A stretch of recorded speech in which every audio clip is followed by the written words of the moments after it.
4వదిగా చూస్తున్నట్టయితే యెహెజ్కేలు గ్రంథము 8వ అధ్యాయం 14వ వచనం.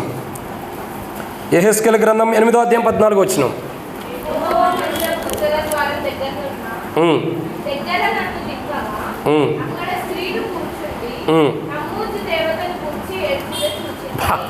ఎంత విచిత్రమో చూడండి. ఇక్కడ నరపుత్రుని ఒక చోట దింపినప్పుడు ఆయన చూడగా ఏం జరుగుతుందండి? వాళ్ళు స్త్రీలు కొంతమంది కూర్చుని ఉన్నారు. ఏం చేస్తున్నారు వీళ్ళు అని అంటే చూడండి ఏం చేస్తున్నారండి. అక్కడ స్త్రీలు కూర్చుండి తమ్మూజు దేవతను గురించి, అరే ఒక దేవత గురించి ఏడవటం ఏంటి? అసలు దేవుని గురించి కదా ఏడవలసింది, లేదా దేవుని దగ్గరకు వచ్చి మన పాపాల విషయమై ఏడవాలి కదా.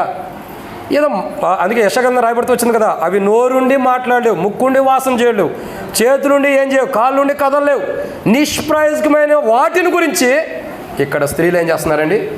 అది అందుకే దేవుని తీర్పు దేవుని ఇంటి వద్ద నుండి ఆరంభం అవ్వడానికి కారణం ఇదే. వీళ్ళు ఎవరు?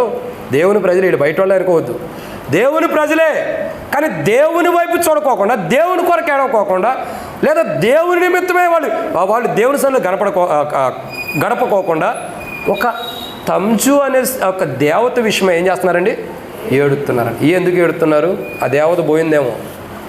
అందుకే అంటాడు కదా, ఏందమ్మా నవ్వుతున్నారు? అందుకే అంటాడు ఏలి అంటాడు, ఒకవేళ మీ దేవుడు ఆ బయలుదేవుడు పడుకున్నాడేమో లేపండి, నిద్రపోతున్నాడేమో లేపండి. ఇంక ఈయన అన్నా కొంది వాళ్ళు ఎక్కువ కోసుకుంటున్నారు రక్తాలు గారేటట్టుగా. ఇప్పుడు ఎలా పరిస్థితి అట్టగా ఉంది, ఏడుతున్నారు. అమ్మ మా దేవత పోయింది. ఏడపోయింది మీ దేవత? అసలు ఆమె ఉందా లేదా? లేదా ఆమె కాలు ఇరిగిందో చెయ్యి ఇరిగిందో? అందుకే ఏడుస్తున్నట్టున్నారు. తంజు అనే దేవత గురించి ఏడుస్తున్నారంట. ఎంత మంచివాళ్ళు, ఎంత మంచివాళ్ళు. అందుకే దేవుడు తీర్పు ఆరంభించాడు. వీళ్ళు నా తట్టి తిరిగి వాళ్ళ పాపాలను బట్టి వాళ్ళ బలహీనతలు బట్టి ఏడవాలి. కానీ అక్కడ 1 రాజుల గ్రంథంలో సొలొమోను ప్రార్థన చేస్తాడు, ప్రభువా నీ పేరు పెట్టబడిన ప్రజలు తమను తామును తగ్గించుకుని తమ పాపాలు ఒప్పుకుని, లేదా నువ్వు ఏదన్నా దేశంలోకి చెరగా వాళ్ళని పంపించినప్పుడు, ఎవరైనా వారిని చెరగా కొనిపోయినప్పుడు, ఆ చెరగొనిపోబడిన ప్రదేశం నుండి తమను తామును తగ్గించుకుని తమ పాపాలు ఒప్పుకుని నీ తట్టు తిరిగిన ఎడలా, ఈ దేవుని మందిరం తట్టు తిరిగిన ఎడలా, ఈ దేవుని సన్నిధి తట్టు తిరిగిన ఎడలా, ప్రభా వాళ్ళు తిరిగి ప్రార్థన చేస్తే, ఈ దేవుని మందిరం తట్టు తిరిగి ప్రార్థన చేస్తే తమ పాపాలు క్షమించు ప్రభువా అని అంటాడా లేదా సొలొమోను? ప్రియులారా అన్నాడు. అంటే ఇక్కడ ఏంటంటే వాళ్ళు దేవుని తట్టు తిరిగి వాళ్ళు ఎందుకు చెరగొనిపోబడ్డారో, ఏ బలహీనత ఉంటారో దాని విషయమే ఏడ్చి ప్రభు సన్నిధిలో ప్రార్థించాలి. అప్పుడు ప్రభు వింటారు, ప్రభు తట్టు తిరిగి. కానీ వీళ్ళు ఎవరి తట్టు తిరిగి ఉంటారు చెప్పండి? ఎవరి అక్క? తంజు అనే అక్క ఉంది, ఈ దేవత. ఏమని గురించి ఏడుతున్నారు? కానీ వారు ఏ పాపలు ఉండారో, ఎవరైతే వారిని చెరగొనిపోయారో, ఏ బానిసత్వానికి వెళ్ళారో దాని నుంచి విడుదల కొరకు వాళ్ళు ఏడవట్లా. వాళ్ళు తంజు అనే దేవత కొరకు ఏడుస్తున్నారు. అందుకే దేవుడు తీర్పు ఆరంభించాడు. ఆయన ఎవరంటే ఆయన సమస్త దేవతల కంటే ఆయన మహనీయుడు అంట. మన ప్రభు, మనం ఆరాధించే దేవుడు, మనం గణపరిచే దేవుడు సమస్త దేవతల కంటే మహనీయుడు. దాని గురించి కూడా ధ్యానించాము ఆ పడకల మీద, కృపావర్తన క్యాలెండర్ వాక్యం మీద. అసలు సమస్త దేవతలు అంటే ఎవరంటే చాలామంది ఉన్నారు. విగ్రహాలు, అన్య దేవతలు, మనుషుడి ద్వారా నిర్మించబడినటువంటివి, ఇవన్నీ సమస్త దేవతలు ఉన్నాయి. వీటన్నిటికంటే వీటితో పోల్చడానికి కూడా మన దేవుణ్ణి వాటితో పోల్చడానికి కూడా పోల్చగలదు. అంత గొప్ప దేవుడు, ఆ దేవుని విడిచిపెట్టి ఒక మానవుని చేత రూపించబడిన మానవుడి చేత నిర్మించబడిన విగ్రహాన్ని పెట్టి ఆ దేవత లేదని చెప్పి, లేదా ఆ దేవత కొరకు ఏడుస్తున్నారు. దేవుని తట్టు తిరిగి తమ పాపాల నిమిత్తమే ఏడస్తల్లా, తమ బలహీనత నిమిత్తమే ఏడతల్లా, తమ లోపాలు సరిదిద్దుకోవడానికి ఏడవట్లా, తమ దేవత తట్టు. ఒక్కొక్కసారి మనం కూడా మన జీవితాల్లో ఎన్నో ఇలాంటి తంజు లాంటి విగ్రహాలు ఉంటాయి మన జీవితాల్లో. ఫస్ట్ మనల్ని మనం సరి చేసుకోలేం. ఫస్ట్ మన పాపాల నిమిత్తమే మనం దుఃఖించాం. ప్రభు శరీరం దగ్గరకు వచ్చేటప్పుడు, ప్రభు రక్తం దగ్గరకు వచ్చినప్పుడు, ప్రభా ఇదిగో నాలో ఈ లోపం ఉంది, ఈ బలహీనత ఉంది, నేటి నుండి ఇది ఒప్పుకున్నా, ఈ దుష్టంలోకి ఇది చేయకోకుండా ఒప్పుకున్న దాన్ని మరలా చేయకుండా కాపాడు ప్రభు అని మనం ప్రార్థన చేసుకోవాలి. ఒకసారి మనం ప్రార్థన చేస్తాం, ప్రభా ఆ అన్నెట్ట, ఆ అక్కెట్ట, ఆ తమ్ముడెట్ట, ఈ చెల్లెట్ట, వీళ్ళని అటు చేయి, అటు చేయి, ఎటు చేయి. మా సొంత గ్రామంలో ఒక అక్క ఉంది. ఒక మాట చెబుతున్నా, తప్పుగా అర్థం చేసుకోవద్దండి. ఒక అక్క ఉంది, మందిరానికి వెళ్ళిద్ది. ఎప్పటి నుంచో చాలా వృద్ధాప్యులు ఉన్న ఆమె మందిరానికి వెళ్ళిద్ది. మందిరానికి వెళ్ళే ఆమె అయితే ఓ రోజు ఆమె ఉపవాస కూడికి పెట్టుకుంది.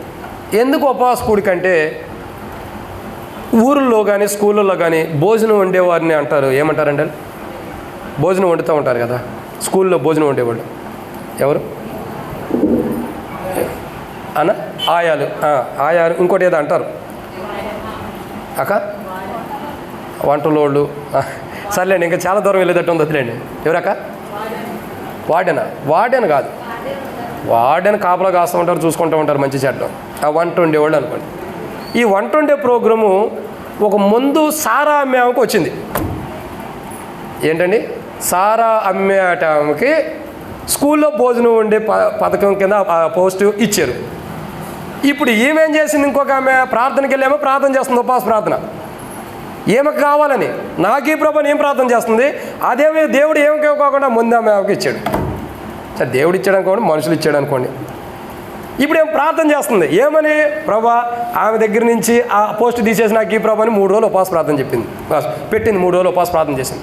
సంఘం అంతటా పిలుచుకుంది. ప్రభా, ఎట్టయినా వీళ్ళు కూడా అదే ప్రార్థన చేస్తున్నారు. ప్రభా, ఆమె దగ్గర నుంచి ఏమికి ఇచ్చేయి, ఆమె దగ్గర నుంచి ఏమికి ఇచ్చేయి, ఆ పోస్ట్ లాగే అని ప్రార్థన చేస్తున్నారు.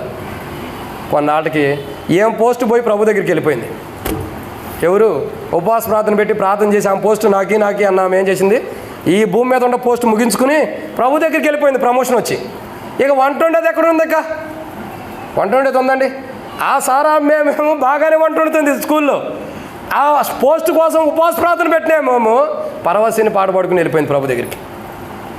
ఒక్కోసారి మన ప్రార్థనలు కూడా అర్థం ఉండదు.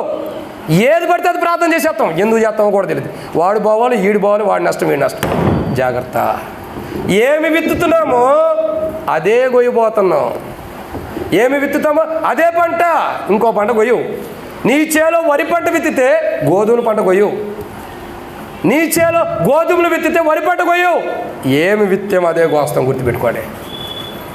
మన జీవితము మాదిరికరంగా ఉండాలి.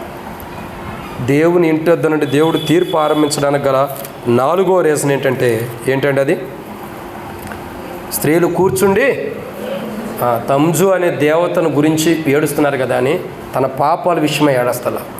అదే మనం జాగ్రత్తగా చూసినట్టు ఇంకా చాలా విషయాలు రాయబడుతూ వచ్చినాయి.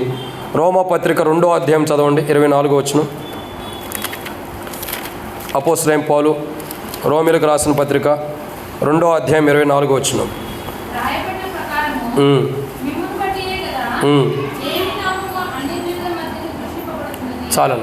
చాలక్క. ఇప్పుడు చూడండి, దేవుని ప్రజలయ్యుండి లేదా దేవుని ద్వారా సృష్టించబడిన వారు అయ్యుండి తంజు అనే దేవత కొరకు ఏడుస్తున్నారంటే అక్కడ దేవుని నామం అవమానకరంగా ఉండట్టే కదండి.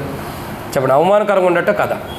ఏమన్నాడు? మిమ్మును బట్టే నా నామము అన్ని జనుల ఎదుట అవమానించబడతాను. ఇప్పుడు చెప్పండి, దేవుని తీర్పు ఎందుకు రాదు? చెప్పండి, దేవుని తీర్పు ఎందుకు రాదు? ఏమన్నాడు? మిమ్మును బట్టియే, వ్రాయబడిన ప్రకారం మిమ్మును బట్టియే కదా దేవుని నామం అన్ని జనుల మధ్య దూషించబడతాను. ఇది మెయిన్ దేవుని తీర్పు రావడానికి కారణాలు ఇది. తంజు అనే దేవత కొరకు ఏడుస్తున్నారు కానీ నిజ దేవుని కొరకు వాళ్ళు తిరగల. నిజ దేవుని కొరకు వారి పాపాలు ఒప్పుకుంటే ఏ దేవుడైతే క్షమిస్తాడో ఆ దేవుని తట్టు వారు తిరగకోకుండా ఏం చేశారండి? దేవుని నామానికి అవమానకరంగా, అన్య జనుల ఎదుట దేవుని నామం దూషించకరంగా అన్య దేవత తట్టు తిరిగి ఏం చేశారు? వాళ్ళు ఏడుస్తున్నారు ఆ దేవత కొరకు. అయ్యో మా దేవత వెళ్ళిపోయింది, మా దేవత పారిపోయిందనో లేదా మా దేవత లేదు ఎక్కడికి వెళ్ళిపోయిందని ఏడుస్తున్నారు. ప్రియులారా, అందుకే అన్య జనుల మధ్యలో దేవుని నామం ఏమైంది? దూషించబడతారు. దేవుని తీర్పు అందుకే వస్తుంది.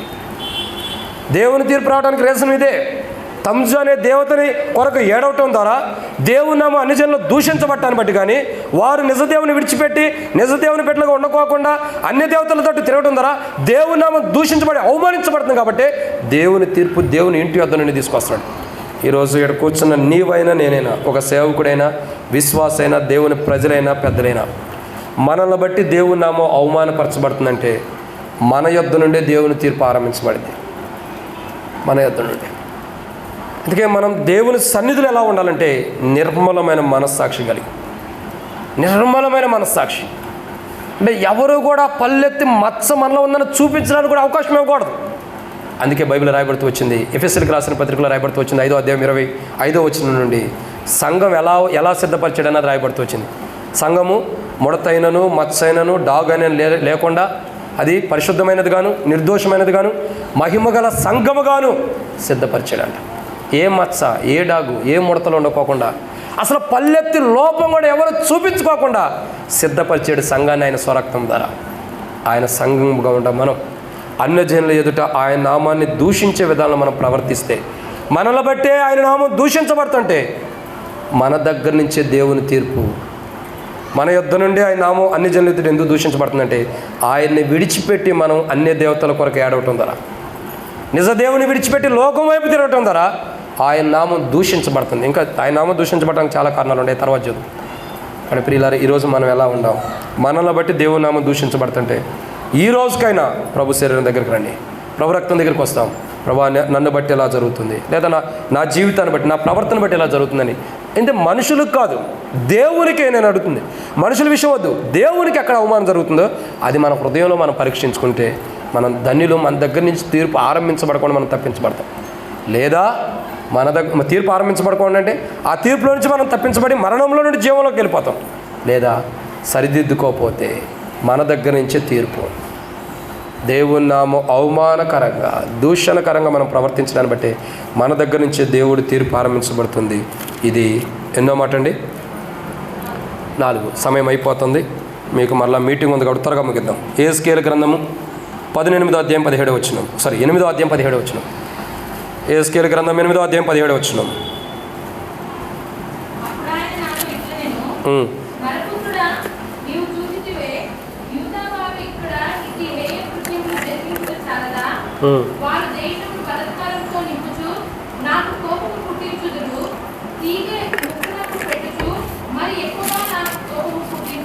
చాలా అక్క.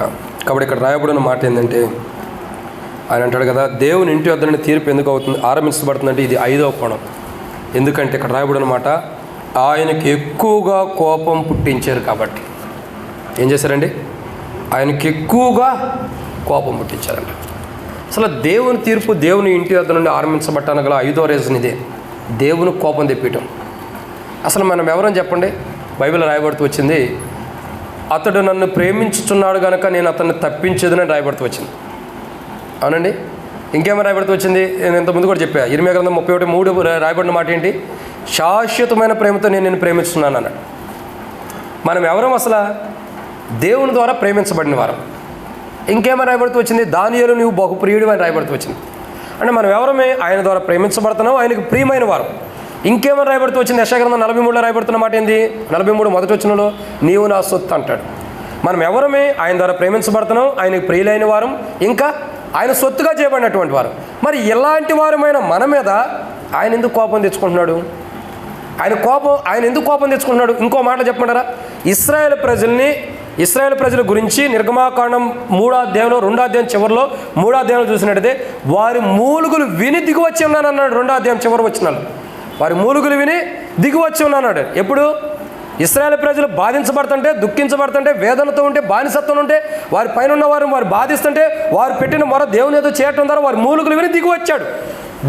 ఎందుకు దిగివచ్చాడు దేవుడు? వారి మీద ప్రేమ ఉండే, వారి మీద జాలి చూపించడానికి, అబ్రహాముకి దేవుడు చేసిన వాగ్దానాన్ని నెరవేర్చడానికే కాదు దిగివచ్చింది. దేవుడు ఏం చేశాడు? ఇశ్రాయేలు ప్రజలు ఆ బానిసత్వంలో ఉన్నారు కాబట్టి వారిని విడిపించడానికి మోషేని ఏర్పరచుకుని దేవుడు బయటకు తీసుకొస్తున్నాడు. తీసుకొచ్చే సమయంలో కానానుకు చేరాలి. వీళ్ళు కానానుకు చేరబోతున్న దినాల్లో ఎర్ర సముద్రం దగ్గరకు వచ్చారు. అంతకుముందేమో ఆ మధ్యలో సనుగులు గొనుగులు ఉండే, తిరిగి వెళ్ళిపోతాం, మమ్మల్ని విడిచిపెట్టే, మమ్మల్ని వద్దంటాం. మొదట్లోనే మోషే వచ్చినప్పుడు ఏమో నమ్మారు. తర్వాత మా ఫరో కొంత కఠినంగా ప్రవర్తించేందుకు మాకు వద్దంటారు, మమ్మల్ని ఎట్టాగే ఉండి అంటారు. మరలా మోషే చెప్పిన దాన్ని బట్టి విన్నారు ఇశ్రాయేలు ప్రజలు, ఎట్టాగొట్ట లోబడ్డారు. చివరికి ఏం జరుగుతుంది? బయటకు వచ్చేస్తున్నారు. బయటకు వచ్చే సమయంలో ఆ ఎర్ర సముద్రం దగ్గరికి రావడంతోనే ఆ యొక్క భయంకరమైన పరిస్థితిలో ఫరో తన సైన్యం ఏం చేస్తున్నారండి? వెనక వస్తాం చూసి ఏమంటారు మోషేతో, మమ్మల్ని ఈ అరణ్యంలో చంపడానికి తీసుకొచ్చా, మేము ఎందుకు చావాలి? ఐగుప్తుకి వెళ్ళిపోతాం, మాకు అక్కడ సమాధులు లేవా? ఐగుప్తులో సమాధులు ఉండే లేవని ఎవడన్నాడు? నువ్వు అక్కడ చావాలంటే అక్కడే చావు, కానీ నువ్వు అలా చావటం దేవునికి ఇష్టం లేదు. ఎందుకంటే నీ గురించి కాదు, నీ పితృడైన అబ్రహాముకు దేవుడు వాగ్దానం చేశాడు, దానికోసం తీసుకొస్తున్నాను నేను. నేనేదో గొప్పవాళ్ళమనో లేకపోతే ఉన్నతమైన వాళ్ళమనో ఏదో మన స్థానం గొప్పదని కాదు, అబ్రహాముకి ఇచ్చిన మాట ప్రకారం బయటికి తీసుకొస్తున్నాడు. ఈడకొచ్చేమో మాకు సమాధులు లేవంటారు. ఆడ నుంచి ఎర్ర సముద్రం దేవుడు పాయలుగా చేసి నడిపించిన తర్వాత మధ్యలోకి వెళ్ళేటప్పుడేమో మమ్మల్ని ఇక్కడ చంపడానికి తీసుకొచ్చావా, మాకు నీళ్ళు వేయి అంటారు. ఇంకా మాకు అన్నమేది చేపలేయి, మేము ఐగుప్తులు ఉన్నప్పుడు ఎంత కడుపు నిండా తిన్నామో, ఏడయ్యి చేపల మాంసం. వారి పళ్ళల్లో ఇరుక్కుపోయినంత తినే అంతగా దేవుడు తెచ్చిపెట్టాడు. ఏంటి దేవుడు అంటే ఆషామాషి వాడు కాదు. దేవుడు అంటే ఎంతో సామర్థ్యం కలిగిన వాడు. ఆయన సామర్థ్యాన్ని మనం కొలతేలేం. అట్లాంటి దేవుని దగ్గరకు వచ్చి సనుగులు గొనుగులు ఉంటుంటే చూశాడు. ఎంతకాలం ఓర్చుకోవాలి మోషే, నువ్వు తప్పుకో, అయిపోయింది చరిత్ర. ఐగుప్తు నుంచి తీసుకొచ్చినప్పుడు తిరగబడినప్పుడు మౌనంగా ఉండా, ఎర్ర సముద్రాన్ని దాటించిన తర్వాత ఆకలితో ఉన్నానని తిరగబడినప్పుడు మౌనంగా ఉండా, నీళ్లు లేవని తిరగబడినప్పుడు మౌనంగా ఉండా, ఎన్నో పరిస్థితుల్లోనే మౌనంగా ఉంటూ వచ్చా. చివరికి నా సమయం అయిపోయింది. నిర్గమాకాండం 19-20 అధ్యాయం దగ్గర దేవుడు వాగ్దానాలు ఇచ్చిన తర్వాత చూసినట్టయితే 20 అధ్యాయం తర్వాత దేవుడు వాగ్దానాలు ఇస్తున్నాడు. అయితే ఆయన ఆజ్ఞలు ఇస్తున్నాడు ఎలా ఉండాలని. వాటి తర్వాత చూస్తే 30-32 అధ్యాయాలు ఇక్కడికి వచ్చేసరికి ఏమంటాడు, నువ్వు తప్పుకో మోషే, ఇదిగో నువ్వు ఐగుప్తు నుంచి తీసుకొచ్చిన ప్రజలు చెడిపోయి ఉన్నారు, నువ్వు తప్పుకో అంటాడు. అప్పుడు మోషే అంటాడు, ప్రభువా, వారి దేవుడు వారిని కానాను చేర్చడానికి సామర్థ్యం లేనివాడుగా ఉన్నాడు కాబట్టి మధ్యలో వారిని చంపేశాడు అన్న పేరు నీకు వచ్చింది, ఆ పేరు నీకు వద్దు. ఒకవేళ నువ్వు వారికి ఏదైనా కీడు చేయదచ్చినలా నీ గ్రంథంలో నుంచి నా పేరు తుడిచిపెట్టు, లేదా నా పేరు నీ గ్రంథంలో ఉండాలనుకుంటే వాళ్ళని ఈసారి క్షమించు. ఎంత గొప్ప అనుభవం. ఇలా గమనించాల్సిన కోణం ఏంటంటే దేవుని తీర్పు ఏంటండి, దేవుని తీర్పు చూడండి. దేవుని తీర్పుకు తీసుకురావడం, దేవుని కోపం తెప్పిస్తున్నాడు, దేవుని తీర్పు వస్తుందండి. అసలు దేవుని ఇంటి యొద్ద నుండి దేవుడు తీర్పు ఆరంభిస్తున్నాడంటే ఇదే కారణం. నీవు ఐగుప్తుల నుండి తీసుకొచ్చిన ప్రజలు చెడిపోయి ఉన్నారు, అందుకే దేవుని కోపం.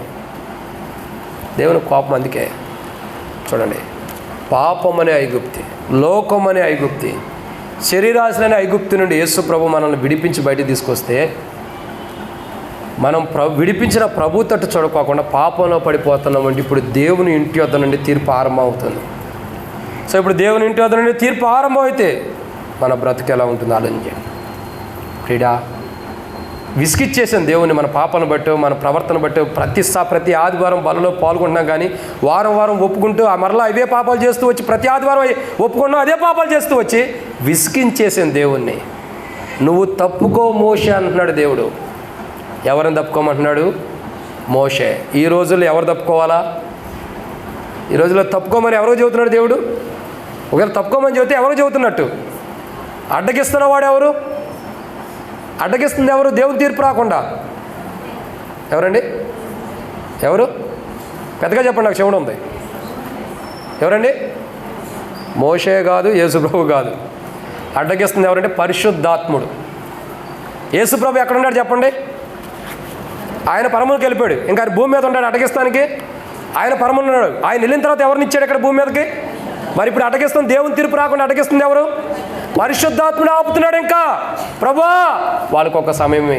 వాళ్ళు 20 సంవత్సరాల పాపలు ఉంటే, 30 సంవత్సరాల పాపలు ఉంటే వారిని మళ్ళీ వారి పాపాలు ఒప్పుకోవడానికి సమయం ఇచ్చావు కదా, ఈరోజు కూడా సమయమే, ఈ గడిలో కూడా సమయమే. నీ కుమారుని ఇంకా పంపువాకు ప్రభా, నీ తీర్పు రాకుండా ఈ ఒక్కరోజు ఆపని పరిశుద్ధాత్ముడు విజ్ఞాపన చేస్తున్నాడు మన నిమిత్తమై. అడ్డగిస్తుంది పరిశుద్ధాత్ముడు. ప్రభు యొక్క ఉగ్రత రాకుండా, దేవుని తీర్పు రాకుండా, దేవుని భయంకరమైన ఉగ్రత తీర్పు మన మీదకి రాకుండా అడ్డగిస్తుంది పరిశుద్ధాత్ముడు. ఎందుకు అడ్డగిస్తున్నాడు? పరిశుద్ధాత్ముడు ఏం చేయడానికి అడ్డగిస్తున్నాడు చెప్పండి? మనము దేవుని కార్యాలను అడ్డగించేవారు ఉంటాం, దేవుని పనులను అడ్డగించేవారు ఉంటాం, దేవుని క్రియలను అడ్డగించేవారు ఉంటాం. పరిశుద్ధాత్ముడు ఎందుకు అడ్డగిస్తున్నాడు చెప్పండి? పరిశుద్ధాత్ముడు చేసే పని ఏంటి? పరిశుద్ధాత్ముడు ఏం పని చేస్తాడో కూడా తెలీదా? పాపమును గురించి, నీతిని గురించి చెప్పండి. పాపను గురించి, నీతిని గురించి.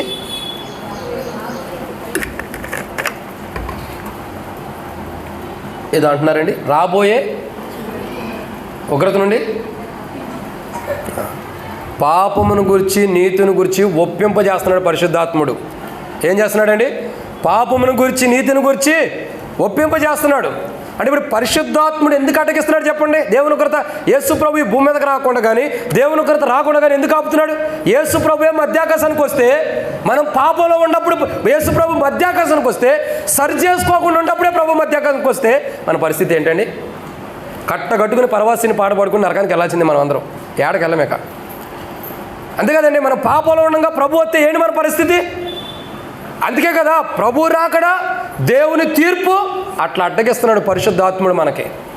ఎందుకు ఆపుతున్నాడు? ఎందుకు ఆపుతున్నాడంటే మనం సరి చేసుకోవాలని, సరిదిద్దుకోవాలని, సమకూర్చుకోవాలని. ఈయనేమో అడ్డగిస్తున్నాడు దేవుని తీర్పు రాకుండా.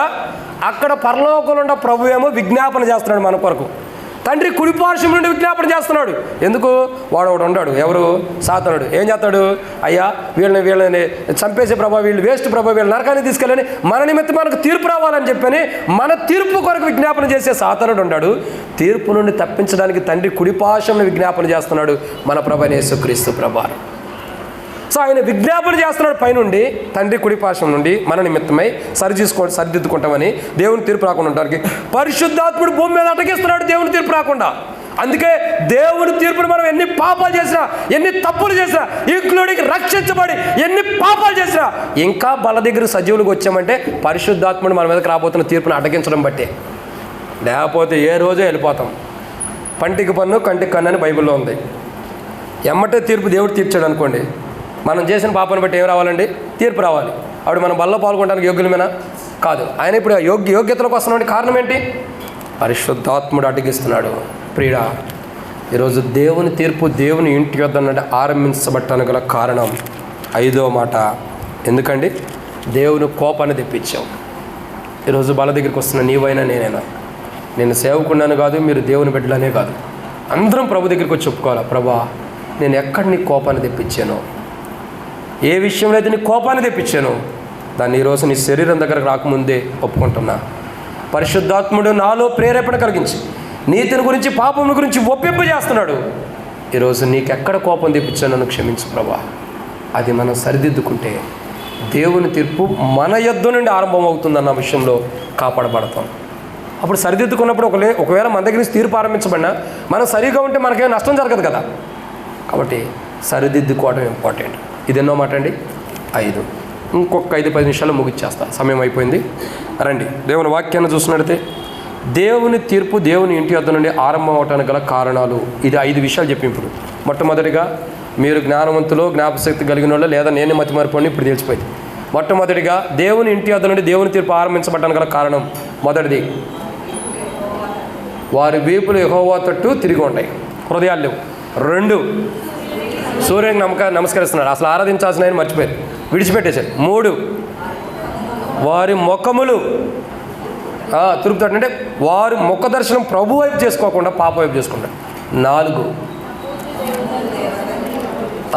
తంజు అనే దేవతని కొరకు ఏడుస్తున్నారు, కానీ తన పాపాల నుంచి విడిపించే దేవుని కొరకు ఏడవపోవటం ద్వారా దేవుని నామాన్ని అవమానకరంగా అన్ని జనులు ఎదుట దూషించిన అనుభవం ఉంది. కాబట్టి తీర్పు వస్తుంది. 4 ఇది. 5వదిగా చూసినట్టయితే, 5వదిగా దేవుని కోపాన్ని తెప్పించారు. కాబట్టి మన మీదకు దేవుని తీర్పు వస్తుంది. దేవుని ఇంటి వద్ద నుండి తీర్పు ఆరంభించబడ్డానికి కారణాలు ఇవి 5. ఇక 6-7 మాటలు చూద్దామండి, ముగిస్తా. యేస్కేలు గ్రంథం 8వ అధ్యాయం 12వ వచనం. యేస్కేలు గ్రంథం 8వ అధ్యాయం 12వ వచనం.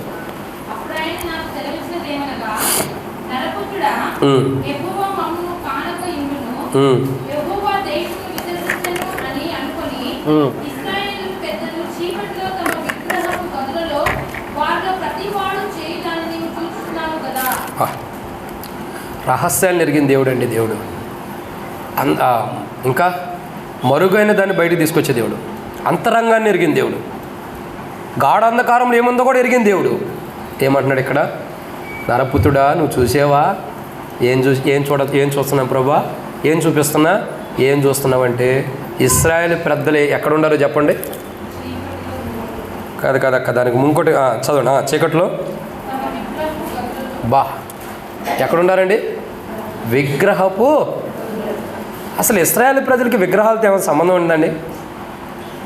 ఇశ్రాయేలు ప్రజలకి విగ్రహాలతో సంబంధం ఉందా? లేనే లేదు. ఇప్పుడు వీళ్ళు ఎక్కడ కూర్చుని ఉంటారు చెప్పండి? చీకట్లో విగ్రహపు గదిలోనంట. ఇంకెక్కడ దాక్కున్న దేవుడు తీసుకురాడు బయటికి. వెళ్ళాడు ఒక ఆయన, దేవుని మాట వినుకోకుండా వెళ్ళిపోయి సముద్రంలో పడిపోయాడు. నినవే పట్టణానికి వెళ్ళమంటే తర్షీషు పట్టణానికి వెళ్తా. ఆ పడిపోయినాడు ఎక్కడున్నాడు? తిమింగలం గర్భంలో ఉన్నాడు. అంటున్నాడు, అయ్యా పాతాళంలో నన్ను మూసేసి ఉండి, పాతాళంలో నన్ను కప్పివేసి ఉండి, నేను ఎక్కడున్నానో తెలీదు, కానీ అయితే ఇప్పుడైతే సజీవుడు కూడా ప్రజెంట్ అయితే వీటిల్లో నుంచి బయట తీసుకురాగలిగిన వాడు నీవే, యెహోవా యొద్దనే రక్షణ, ఇంకెక్కడా లేదు. యోనా 2:9 రాయబడుతూ వచ్చింది, యెహోవా యొద్దనే రక్షణ. అంటే ఎక్కడుంటాడో చూడండి, అక్కడ ఉండవని కూడా దేవుడు చూసి ఆ తిమింగలం గర్భంలో నుండి బయటికి తీసుకురాలే దేవుడు. ఎక్కడి నుంచైనా తీసుకురాగలడు. ఎక్కడున్నవాడైనా పరీక్షించి చూడగలిగిన దేవుడు. దేవుని 7 నేత్రాలు 7 కన్నులు లోకమంతా సంచారం చేస్తున్నాయంట. మనం ఏం చేస్తున్నాం? కూర్చున్నాం, నుంచున్నాం, ఏం చేస్తున్నాం?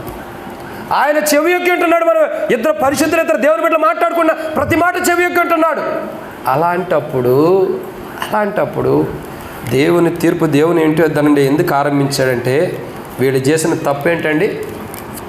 ఇశ్రాయేలు పెద్దలంటే మళ్ళీ వీళ్ళు మామూలు కాదు. ఇశ్రాయేలు పెద్దలు అంటే చిన్నకారు సన్నకారు అంటే వాళ్ళకి తెలియదు అనుకోవచ్చు. ఇశ్రాయేలు పెద్దలు వెళ్ళి ఎక్కడ కూర్చున్నారు? చీకట్లో. అసలు వీళ్ళకి ఆ చీకట్లోకి వెళ్ళాల్సిన బ్రతుకేంటి? ఆ జీవితం వాళ్ళకి ఎందుకు ఆ బతుకు పట్టింది చెప్పండి? ఆ గతి ఎందుకు పట్టింది? నువ్వు ఎక్కడ ఉండాలి? దేవుడు ఎవరు అసలు? ఆయన వెలుగై ఉన్నాడు. ఇశ్రాయేలు పెద్దలు ఎక్కడ కూర్చోవాలా? వెలుగులో కూర్చోవాలి. ఎక్కడ కూర్చున్నారు? అసలు నీకు చీకటికి వెలుగుకి సంబంధం ఏంటి? వెలుగు చీకటికి ఏమైనా కలిసి ఉంటాయా? అసలు దానికి దీనికి పొంతనే ఉండదు. వెలుగు మన ప్రభు, చీకటి మనల్ని పాడు చేసే సాతనుడు. సో మనం ఎవరిలో ఉండాలా? వెలుగులో ఉండాలి. ఎక్కడ ఉంటున్నారు? చీకట్లో. అసలు ఏమన్నా ఆలోచన ఉందా? నీ కొరకు ఐగుప్తులో ఉన్న నిన్ను తీసుకురావడానికి మోషేని ఏర్పరచుకుని 10 రకాల గొప్ప తీర్పుల చేత ఐగుప్తుని నేను బయటకు తీసుకొచ్చి ఎర్ర సముద్రం పాయలుగా చేసి గొప్ప అనుభూతిలో నిన్ను తీసుకొచ్చిన దేవుణ్ణి విడిచిపెట్టి ఆ బానిసత్వం, ఆ చీకటి జీవితాన్ని నుంచి విడిపించి స్వేచ్ఛ, స్వాతంత్రత కలిగిన వెలుగులోకి తీసుకొస్తే, ఆశ్చర్యకరమైన తన వెలుగులోకి తీసుకొస్తే, ఇప్పుడు వీళ్ళందరూ కలిపి ఏడగొచ్చున్నారండి.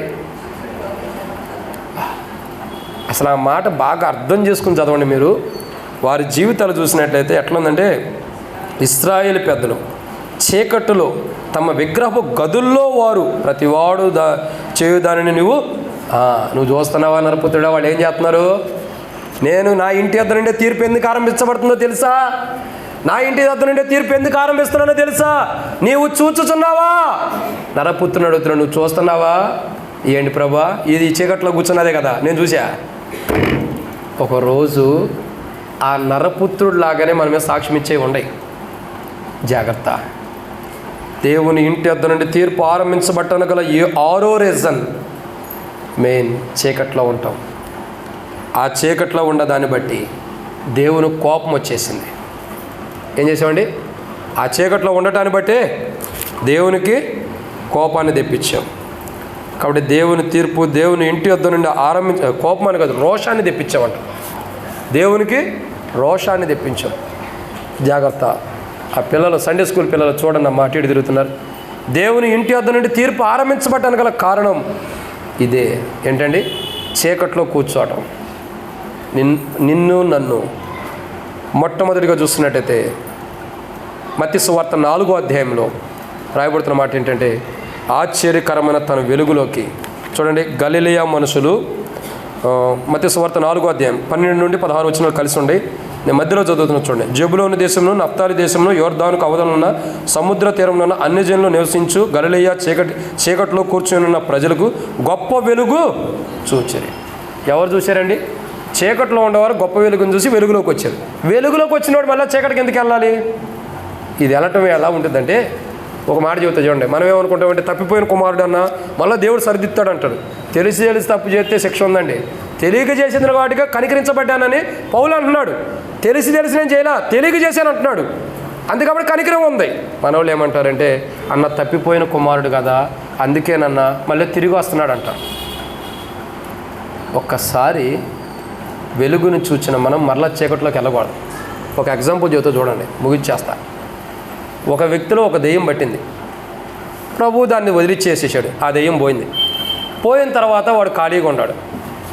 ఖాళీగా ఉన్నవాడి దగ్గరికి మళ్ళీ వచ్చింది ఆ దెయ్యం. ఎట్లున్నాడో చూద్దాం, నేను ఇడిచి వచ్చా కదా, ఎట్లున్నాడు. వస్తే ఏమైంది? ఖాళీగా ఉన్నాడు. ఈ ఖాళీగా ఉన్నవాడు ఏం చేసాడు? ఏం చేయకుండా ఖాళీగా ఉన్నాడు కాబట్టి అది చూసుకుంది. ఈ వెలుగైతే ప్రభు నింపాడు, కానీ దాన్ని కాపాడుకునే జీవితం కూడా అతనిలో లేదు, అభివృద్ధి చేసుకునే జీవితం కూడా లేదని చెప్పి ఏం చేసింది? నేను ఒక్కడనే కాదు, నాతో పాటు ఇంకా ఎక్కువ మంది రావాలని చెప్పని సమూహాన్ని పెట్టింది. ఇప్పుడు ఏమైంది? సేనాదయం పట్టింది. ఇప్పుడు ఏమవుతున్నాడు? మొదటి స్థితి బాగుందా, కడపటి స్థితి బాగుందా? ఓ రకంగా ఉదయం బట్టి ఉంటేనే బెటర్గా ఉండేవాడు. ఇప్పుడు 7 బట్టిని ఇప్పుడు ఎట్లా ఉంటాడో అర్థం చేసుకోండి. అంటే ఈ మాట ఎందుకు చెప్పబడిందంటే, మనం దేవునికి రోషాన్ని తెప్పిస్తే, మనం వెలుగులోకి వచ్చాం. నది అవతల గలిలయ సముద్ర తీరంలో చీకట్లో ఉన్నవారం, అన్ని జనులాగా చీకట్లో ఉండేవారం. వెలుగులోకి వచ్చాం. ఈ వెలుగును చూసిన మనం మరలా చీకటి వైపు వెళ్ళకూడదు. అందుకే బైబిల్లో ఒక మాట ఉంది, నాగటి మీద చేయబెట్టి వెనకకు తిరిగిన వాడు ఇక పరలోకానికి పాత్రుడు కాదంట. ఒక్కసారి వెలుగులోకి మనం వచ్చిన తర్వాత మరలా చీకటి ఎట్టుందని వెనక్కి తిరిగితే పరలోకానికి మనం వెళ్ళలేం. వెళ్ళకోకుండా ఆ చీకటి అలా లాగేసిద్ది. ప్రియుడా, గమనించాలి, దేవుని ఇంటి యొద్ద నుండి తీర్పు ఆరంభించడానికి గల కారణం ఇదే. మన జీవితాల్లో, మన అనుభవాల్లో మనం వెలుగులోకి వచ్చిన వారం, చీకటితో మన సంబంధం లేదు. ఇంకా మనం చీకటిని వెతుకుతున్నాం, ఇంకా చీకటిలో ఉంటానికి మనం ఇష్టపడుతున్నాం. అందుకే దేవుని తీర్పు మన యొద్ద నుండి ఆరంభించబడుతుంది.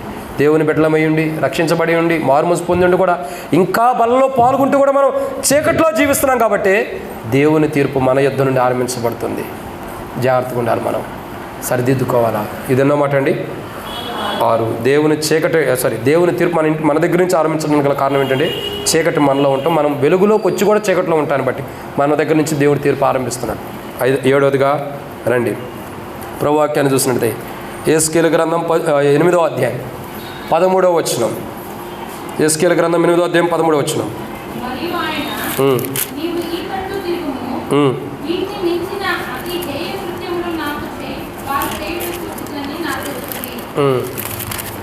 చాలు అక్కడ. కాబట్టి ఇక్కడ రాయబడిన మాట ఏంటంటే, ఈ తట్టు తిరుగు వీటికంటే మించిన హేయ. అది చూడండి, హేయ క్రియలు అంట, హేయ కృత్యములు. అంటే హేయ కృత్యములు అంటే అర్థం ఏంటండి? అర్థం తెలుసా?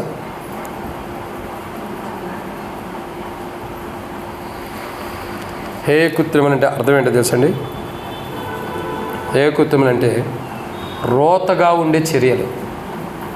ఏంటండి? రోతగా ఉండేది ఏంటి మీ తెలిసింది చెప్పండి. ఇప్పుడు లేదులేండి. ఒకప్పుడు అంటే మా చిన్న వయసులో, ఇప్పుడు వయసు అయిపోయింది.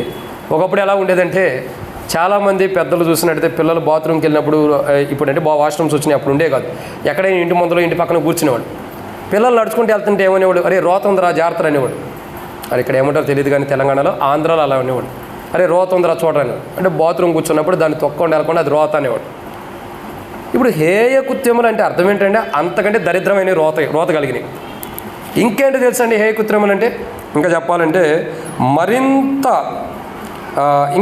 మరింత వినాశనమైనటువంటి పనులు అంట. మరింత వినాశనాన్ని తెచ్చుకునే పనులు హేయ కృత్యములు అంటే. ఇంత దారుణమైన పనులు ప్రజలు చేస్తున్నారు. రోత పనులు, వినాశనాన్ని తెచ్చుకునే పనులు ప్రజలు చేస్తున్నారు. అందుకే దేవుని తీర్పు దేవుని ఇంటి వద్ద నుండి ఆరంభమవుతుంది. ఈరోజు దేవుని ఇంటి వద్ద నుండి దేవుడు తీర్పు ఆరంభించడానికి గల 7వ రీజన్ ఇదే. 7వ కారణం రోత పనులు. అసలు చూస్తేనే అసహ్యంగా ఉండే పనులు మానవుడు చేస్తున్నాడు.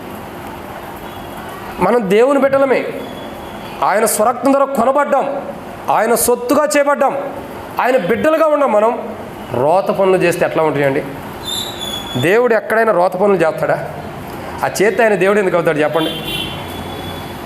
ఆయన మంచి పనులు చేసేవాడు. ఆయన ఏది చేసినా ఆది కాండంలో చూసినట్టయితే దేవుడు భూమి ఆకాశం సృష్టించినప్పుడు చూడగా అది మంచిది, దేవుడు తోటను సృష్టించినప్పుడు చూడగా అది మంచిది, చివరికి మానవుని సృష్టించినప్పుడు చూసినప్పుడు కూడా అది మంచిగానే ఉంది.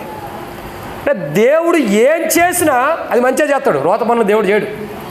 దేవుడు బిడ్డలమై ఉండి ఆయన స్వరక్తం ద్వారా కడగబడిన మనం, ఆయన రక్తం ద్వారా కడగబడిన మనం ఏ పనులు చేయాలా? ఇప్పుడు మీరు చెప్పండి, ఇక ముగిస్తా. ఆయన రక్తం ద్వారా కడగబడిన మనం, ఆయన సొత్తుగా చేయబడిన మనం, దేవుని పిల్లలుగా చేయబడిన మనం ఏ పనులు చేయాలి చెప్పండి? మంచి పనులు చేయాలి. మరి వీళ్ళు ఏం చేస్తున్నారో చేయండి. చూడండి, ఏ కృత్రిమలు అంటే రోత పనులు, చేయకూడని పనులని, పనికిమాల పనులన్నీ చేస్తున్నారు. పనికొచ్చే పని కూడా చేయట్లా. ఇన్ని పనికిమాల పనులు, రోత పనులు మనం చేసినోడి సంగతి, చేయనోడి గురించి కదండి, చేసి మనం బల దగ్గరికి వస్తే ప్రభు అంగీకరిస్తాడా? ఆయనేమో మంచి పనులు చేస్తున్నాడు, మనమేమో రోత పనులు చేస్తున్నాం. మళ్ళీ వచ్చి అయ్యా పరిశుద్ధమైన శరీరం అని ఒప్పుకుని, ఏదో పైన ఒప్పుకుని బలలో పాల్గొంటే ఆయన అంగీకరిస్తాడా? నెవర్. ఆయన అసలు ఇష్టపడ్డాం.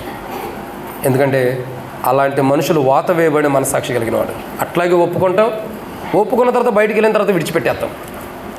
ఒప్పుకుంటాం, పశ్చాత్తాపడినట్టే ఉండిద్ది, మళ్ళీ బయటికి వెళ్ళిన తర్వాత విడిచిపెట్టేద్దాం. జాగ్రత్త. దేవుని ఇంటి వద్ద నుండి దేవుడు తీర్పు ఎందుకు ఆరంభిస్తున్నాడు ఇప్పుడు అర్థమవుతుంది. ఊరకనే దేవుడు తన ఇంటి దగ్గర నుంచి తీర్పు ఆరంభించట్లా. మన దేహమే ఆయనకు ఆలయమై ఉంది, పరిశుద్ధాత్మక ఆలయంగా చేయబడింది.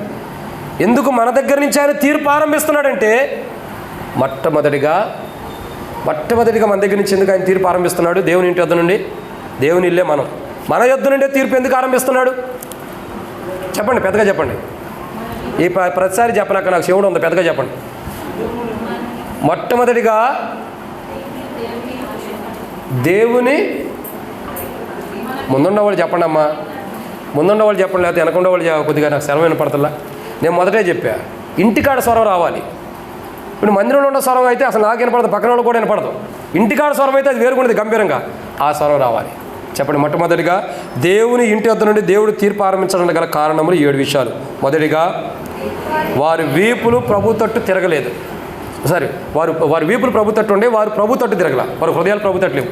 2, తూర్పునున్న సూర్యునికి నమస్కరిస్తున్నారు తప్పగా వారిని సృష్టించిన నీతి సూర్యుడికి, ఆరోగ్యాన్ని ఇస్తున్న నీతి సూర్యుడికి, రక్షణ ఇస్తున్న నీతి సూర్యుడికి, వారు ఏ దేవుడైతే ఉన్నాడో ఆ దేవుడిని నమస్కరిస్తున్నారు. 3, వారు ముఖదర్శనం చేస్తున్నారు. ప్రభు ముఖదర్శనం చేయట్లే. ఏ ముఖదర్శనం చేస్తున్నారు? పాపం ముఖదర్శనం చేస్తున్నారు. 4, తంబూజు దేవత గురించి ఏడుతున్నారు తప్ప పాపంలో నుంచి విడిపించే దేవుని దగ్గరకు వచ్చి ఏడవట్లా. 5, దేవునికి కోపాన్ని తెప్పించారు. 6, చీకట్లో ఉంటున్నారు. 7, కృత్యములు అంటే రోత పనులు చేశారు. కాబట్టి దేవుని ఇంటి వద్ద నుండి తీర్పు ఆరంభించబడుతుంది. ఇప్పుడు ప్రశ్న ఏంటంటే, ఈ 7 విషయాల్లో మన జీవితంలో ఏముంది? బలలో పాల్గొనక మునుపు, ఆయన శరీరంలో ఆయన రక్తంలో ప్రవేశించక మునుపు ఇప్పుడు 7 విషయాలు చెప్పండి. 7 అనేది ఎలాంటిది? సంపూర్ణత. ఈ సంపూర్ణతలో మనలో ఏ లోపం ఉందో సరిదిద్దుకుంటే సంపూర్ణం అవుతాం. సరిదిద్దుకోలేదా పరవశిని పాట నువ్వు వాడుకున్నట్టే. నేనేం చేయలేను, చెప్పాల్సిన ధర్మం ప్రకారం చెప్పా. సరిదిద్దుకోకపోతే అతిక్రమంలో దాచిపెట్టినవాడు వర్ధిల్లడు, వాటిని ఒప్పుకొని విడిచిపెట్టినవాడు. అది ఈరోజు మనం ఒప్పుకుంటే కనికరం ఉంది, ఒప్పుకోకపోతే అట్లాగుంటే తీర్పు. 7 విషయాలు. సో 7 అంతల అనుభవం మనం ఎక్కడ ఉన్నాము? దేవుని కోపాన్ని తెప్పిస్తున్నామా? అయితే మన దగ్గర నుంచి తీర్పు. దేవుని కోపాన్ని తెప్పిస్తుంటే హే కృత్యములు అంటే నీచమైనవి, రోత పనులు మనం చేస్తున్నామా? మన దగ్గర నుంచే దేవుని తీర్పు. దేవుని తట్టు మన హృదయం తిరగట్లేదా? మన దగ్గర నుంచి తీర్పు. మనం ఎట్లా ఉన్నాం పరీక్షించుకోవాలి. ప్రభా నిజమే, ఈరోజు వాక్యం అంతా నా గురించే చెప్పాడు అనుకోవద్దు. నా గురించే నువ్వు అనుకోవాలా. నా గురించే ప్రభా, నా కొరకని నా గురించే చెప్పాడు అనుకోవద్దు. నా కొరక చెప్పావు ప్రభా, నా హృదయం ఈరోజు ఎలా ఉంది, సరిదిద్దు.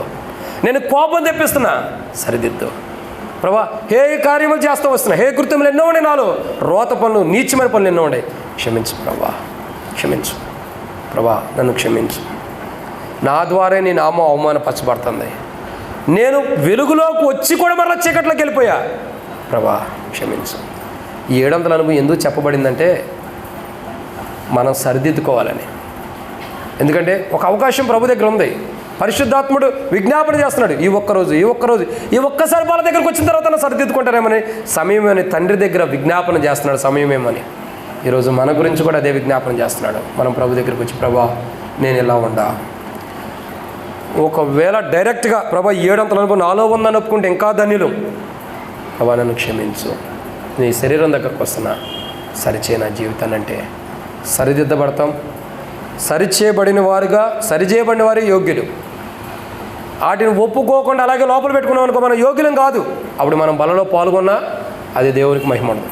సరిదిద్దుకుందాం, ఏ లోపాలు ఉండే సరి చేసుకుందాం. ప్రభా ఈ వండియాన్ని ఒప్పుకుందాం. వాటిని ఒప్పుకుంటే ఏం పొందుతాం? కనికరం పొందుతాం. దేవుని కనికరాన్ని పొందామంటే క్షమించబడినామనే కదా. క్షమించబడితే ఏమైంది? యోగ్యమైన రీతిలో బలలో పాల్గొంటాం. అప్పుడు దేవుని తీర్పు మనలోకి రాదు. ఒకవేళ క్షమించబడకుండా ఒప్పుకోకుండా అయోగ్యంగా పాల్గొంటే మీలో చాలామంది రోగులు బలహీనలై ఉన్నారు, చాలామంది నిద్రిస్తున్నారని అపోస్తలుడైన పౌలు కొరింథీయులకు రాసిన మొదటి పత్రిక 11వ అధ్యాయంలో పౌలు స్పష్టంగా చెబుతాడు. 23వ వచనం నుండి 30-31 వచనం వరకు. ఆ తీర్పు మనం తెచ్చుకోకముందు ఈ రోజు మనం ఏం చేయాలి? సరిదిద్దుకోవాలి. సరిదిద్దుకున్నారండి. ప్రార్థన. ప్రభు శరీరం దగ్గరికి రాకమునిపే, ప్రభు రక్తం దగ్గరికి రాకమునిపే సరిదిద్దుకుందాం. ప్రార్థన. ఎవరో కూడా అటు ఇటు చూడదు. ఇది మిక్కిలి విలువైన సమయం. సరిదిద్దుకుందాం. చిన్న ప్రార్థన చేసుకుందాం. ప్రేమ కలిగిన తండ్రి మీకు వందనాలు, మీరు ఇచ్చిన కృపకే వందనాలు. ఈరోజు నువ్వు మాట్లాడిన 7 అనుభవం నా జీవితంలో ఉంది. వాటన్నిటి నుంచి నన్ను కాపాడు దేవా. నీవు నా దగ్గర నుంచి తీర్పు ఆరంభించబోతున్నావు. దేవుని ఇంటి యొద్ద నుండి తీర్పు ఆరంభ కాలం వచ్చి ఉందన్నారు. నిజమే, నా దగ్గర నుంచి తీర్పు ఆరంభించబోతున్నావు. 7 అనుభవం ఏదో ఒకటైనా 7 కూడా నాలో ఉన్నాయి. క్షమించు ప్రభా. నా దగ్గర నుంచి తీర్పు ఆరంభించబడితే నేను మహిమగల సంఘముగా సిద్ధపడి ఉండాలి. ఇప్పుడు నాలో మచ్చలు డాగులు ఉన్నాయి. క్షమించు ప్రభా. నీ రక్తం ద్వారా కడిగి నీ బిడ్డగా చేసుకుని నీ శరీరం నీ రక్తంలో పాల్గొనక మునిపే నా పాపాలు ఒప్పుకుంటున్నగా క్షమించి ఇక నుండి ఒప్పుకుంటున్న వాటిలో ఈ దుష్టలోకంలో మరలా జీవించుకోకుండా, ఈ పాపంలో జీవించుకోకుండా నేటి నుండి దుష్టలోకంలో మంచిగా జీవించడం కొరకు నాకు నువ్వు సహాయం చేయ ప్రభా అని మనం ప్రార్థన చేద్దాం. ఇలాంటి ప్రార్థన ఎవరైనా చేస్తుంటే మీ కుడి హస్తం మీ తలగన పైకెత్తుంచుని మీకోసం ప్రార్థన చేస్తాం. మిగతా వారు అటు ఇటు చూడొద్దు. సహోదరి యేసు ప్రభు నిన్ను సమకూర్చును గాక. సహోదరి యేసు ప్రభు, సహోదరి యేసు ప్రభు, సహోదరి యేసు ప్రభు, సహోదరి యేసు ప్రభు నిన్ను కూడా. సహోదరి యేసు ప్రభు, ఇంకెవరైనా ఉన్నారా? ఇదిగో నేనున్నాను ప్రభు అంటే ధైర్యంగా చేయొచ్చు. సహోదరి యేసు ప్రభు నిన్ను కూడా ఆ రాబోతున్న భయంకరమైనటువంటి పరిస్థితుల నుండి తీర్పులో నుండి కాపాడబడును కాక. ఇంకెవరైనా ఉన్నారా? ఇంకెవరైనా? సహోదరి యేసు ప్రభు నిన్ను కూడా ప్రభుత్వం కాపాడును కాక. సహోదరి యేసు ప్రభు నిన్ను కూడా కాపాడును కాక. ఇంకెవరైనా? సహోదరి యేసు ప్రభు నిన్ను కూడా కాపాడును కాక. ఇంకెవరైనా? ఇది రక్షణ గురించో మారుమనసో రక్షణ గురించి కాదు, ఇది బాప్తిసం గురించి కాదు. మనల్ని మనం వాళ్ళ దగ్గర సరి చేసుకోవడానికి తీర్మానం. ఇంకెవరైనా ఉన్నారా? ఇదిగో నేనున్నాను ప్రభు అంటే మీ కుడి హస్తం ఎత్తండి. ఇంకెవరైనా? మీకోసం ప్రార్థన చేస్తా. అటు ఇటు చూడండి. ఇంకెవరైనా? ప్రభా, సహోదరి యేసు ప్రభు నిన్ను కూడా సమకూర్చను కాక. ఇంకెవరైనా ఉన్నారా? ఇదిగో ప్రభా, నేను సరిదిద్దుకుంటున్నా. ఆ తీర్పు నా దగ్గర నుంచి ఆరంభించబడినప్పుడు నేను సువర్ణ వలె ఉండాలి. నాకు అలా సిద్ధపరచు. ఇంకెవరైనా ఉన్నారా? సహోదరి యేసు ప్రభు నిన్ను కూడా అలా సిద్ధపరచను కాక ప్రభు. ఇంకెవరైనా? కుల మతాలు లేనిదేది క్రైస్తవం అంటే. ఈరోజు మనకు భేదాభిప్రాయాలు లేకుండానే ప్రభు మనం సరి చేయడానికి ఇష్టపడ్డాడు. సహోదరి యేసు ప్రభు నిన్ను కూడా సమకూర్చను కాక. ఇంకెవరైనా ఉన్నారా? ఇంకా సహోదరి యేసు ప్రభు నిన్ను కూడా సమకూర్చను కాక. ఇంకెవరైనా ఉన్నారా? సహోదరి యేసు ప్రభు నిన్ను కూడా సమకూర్చను కాక. సహోదరి యేసు ప్రభు నిన్ను కూడా సమకూర్చి దేవుని తీర్పులోకి నువ్వు రాకుండా కాపాడును కాక. ఇంకెవరైనా ఉన్నారా? ఇదిగో నేను ఆ దేవుడు తీర్పు తీర్చేటప్పుడు నా దగ్గరికి వచ్చినప్పుడు సువర్ణ వలె ఉండాలి, నేను తీర్పులోకి వెళ్ళకూడదని ఇంకెవరైనా ఉంటే మీ కుడి హస్తం సరి చేసుకుని తలకంటి పైకి ఎత్తించండి. సహోదరి యేసు ప్రభు నిన్ను కూడా సమకూర్చను కాక. ఇంకెవరైనా? సహోదరి యేసు ప్రభు నిన్ను కూడా సమకూర్చను కాక. ఇంకెవరైనా ఉన్నారా? ఇంకెవరైనా? చివరిగా ముగిస్తున్నా. సమయం పోయిన తర్వాత, తరుణం పోయిన తర్వాత పాపము దేవుని మందిరం గడప ఎత్తు కాల్చుకుని ఉంది నిన్ను పాపను పడవేయటానికి. దానికి అవకాశం ఇవ్వకూడదండి. ఇప్పుడే సరిదిద్దుకో. ఇంకెవరైనా? సహోదరి యేసు ప్రభు నిన్ను కూడా సమకూర్చను కాక. ఇంకా ఎవరైనా చివరిగా అడుగుతున్నా. ఇంకెవరైనా ఉన్నారా? ఇంకెవరైనా? సిగ్గుపడాల్సిన అవసరం లేదు.